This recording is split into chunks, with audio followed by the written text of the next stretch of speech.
This morning, the FDA and CDC announced that out of an abundance of caution, we're recommending a pause in the use of the Johnson & Johnson COVID-19 vaccine due to reports of 6 cases of a rare and severe type of blood clot following vaccine administration. A pause is different from a withdrawal or warning or any sort of change to the actual label of the vaccine. But as a recommendation, it's highly likely that the United States will not be administering the Johnson & Johnson vaccine until we have more clarity from the FDA and the CDC. Pauses in general last days. They're not weeks, there's not months.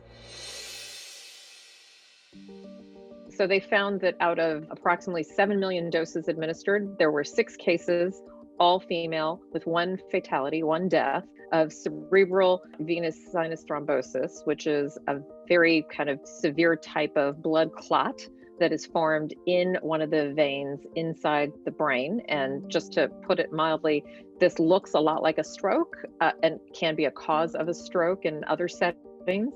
But they're trying to explore whether these specific types of blood clots, especially in the brain, and also some reports of clots in the abdomen, can be linked to the vaccine itself. Right now, there is no scientific data to show there is a linkage, but because of these 6 cases, as well as I think data from Europe around the AstraZeneca vaccine, it forced the FDA to recommend a pause. So we do know all 6 were women, all 6 were young, and all 6 were found in the days following the vaccination. So anywhere from 6 days to 13 days, they presented with their symptoms. So if you've received the vaccine 3 weeks or greater, very likely that you have nothing to worry about. If you're in the time window less than 3 weeks, I would say that you should talk to your doctor if you have any concerning symptoms.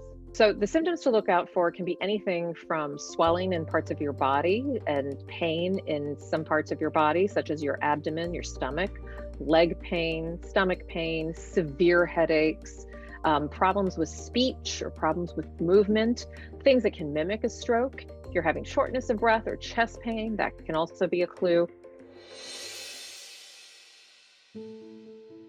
We see a greater incidence of clots associated with other things such as smoking and oral contraceptives and cancer at much higher rates. So in terms of just sheer statistics and probability, if you have had the Johnson & Johnson vaccine, unless you have a history of blood clotting or issues with your platelet counts or other problems in general with blood clotting, you are not at risk and you should not worry.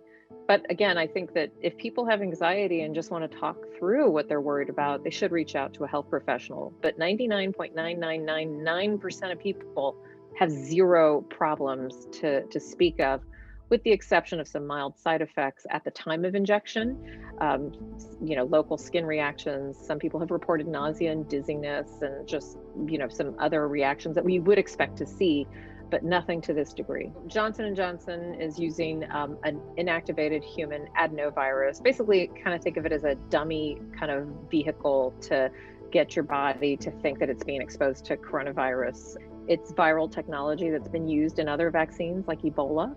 So we have a history of some experience with it, but nothing to the degree we have today. That's different than Pfizer and Moderna, which are messenger RNA vaccines, which deliver a message to your cells to produce that spike protein that's like the coronavirus spike protein.